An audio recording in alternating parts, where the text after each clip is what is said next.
ஹாய்ங்க. இன்னைக்கு Tuesday morning வந்து பார்த்தீங்கன்னா, கேக் ஆர்டர் இருந்துச்சு. அதுக்கப்புறமா ப்ரௌனி ஆர்டருமே இருந்துச்சுங்க. ஃபர்ஸ்ட்டு வந்து ப்ரௌனி வந்து கிரிங்கிள் டாப்போட வேணும்னு கேட்டிருந்தாங்க. அதெல்லாமே சூப்பரா ப்ரிப்பேர் பண்ணி எடுத்து பாஸ்ட் 2 வீக்ஸா ஒரு சில காரணத்தினால சாமி கும்பிட முடியலைங்க. ஆனா, இன்னைக்கு வந்துட்டு நின்னு நிதானமா சாமிக்கு அபிஷேகம் எல்லாம் பண்ணி, பொறுமையா நல்லா சாமி கும்பிட்டேன். எனக்கு அதுவே வந்துட்டு மனசு ரொம்ப ரிலாக்ஸிங்கா ஒரு மாதிரி நல்லா இருந்துச்சு. எதுனாலுமே வந்துட்டு போய் டக்குனு முருகர்கிட்ட போய் சொல்லியே பழக்கிட்டேன் இந்த 1 வருஷமா. அந்த 2 வீக்ஸில வந்துட்டு போய் சொல்ல முடியல, போய் பார்க்க முடியல. எதனாலும் டக்குனு கோயிலுக்கு கிளம்பி போயிருவோம். ஆனா, இப்போ வந்து இந்த 2 வீக்ஸில கோயிலுக்கு போகக்கூடாது, சாமி கும்பிடக்கூடாது அப்படிங்கிறதுனால வந்து பார்த்தீங்கன்னா, ஒரு மாரி எனக்கு அதுவே டிப்ரெஷனா இருந்துச்சு. என்னடா இது இப்படி இருக்குது, நம்ம முடியல, சாமி கும்பிட முடியல அப்படின்ட்டே இருந்துச்சுங்களா.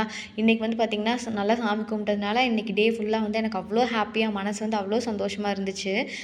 நான் வந்து ரொம்பலாம் முருகர் பக்தி அப்படியெல்லாம் கிடையாதுங்க. இப்போ இந்த பாஸ்ட் 1 இயராக தான் நான் சாமி கும்பிட்டுருக்கேன் முருகரையே. ஆனால் இந்த 1 இயரில் முருகர் எனக்கு கொடுத்ததுன்னு பார்த்திங்கன்னா சொல்லவே முடியாது. அந்த அளவுக்கு வந்து முருகர் நான் கேட்குறது எல்லாமே எனக்கு கொடுத்துட்ருக்காரு. நான் சும்மா பேச்சு வாக்கில் ஏதோ ஒன்று சொல்லுவேன், இது கிடச்சா நல்லாயிருக்கும் முருகா அப்படிங்கிற மாதிரி நான் நினச்சிட்ருப்பேன். அடுத்து ஒரு 1 வீக்குக்குள்ளே வந்து எனக்கு அது கிடச்சிரும். அதனால வந்துட்டு டக்கு டக்கு டக்கு டக்குன்னு எனக்கு வந்து முருகர் வந்து ஆன்சர் சொல்கிறதா இருக்கட்டும், எதுவாக இருந்தாலுமே வந்துட்டு எனக்கு டக்கு டக்குன்னு சொல்லிடுவார். நானுமே வந்துட்டு மனசில் சாமி தான் கும்பிடலையே வெளியே, ஆனால் முருகரை நான் ஒரு செகண்ட் கூட மறக்கவே இல்லை. சும்மா மனசுக்குள்ளே சும்மா சொல்லிக்கிட்டே தான் இருப்பேன்.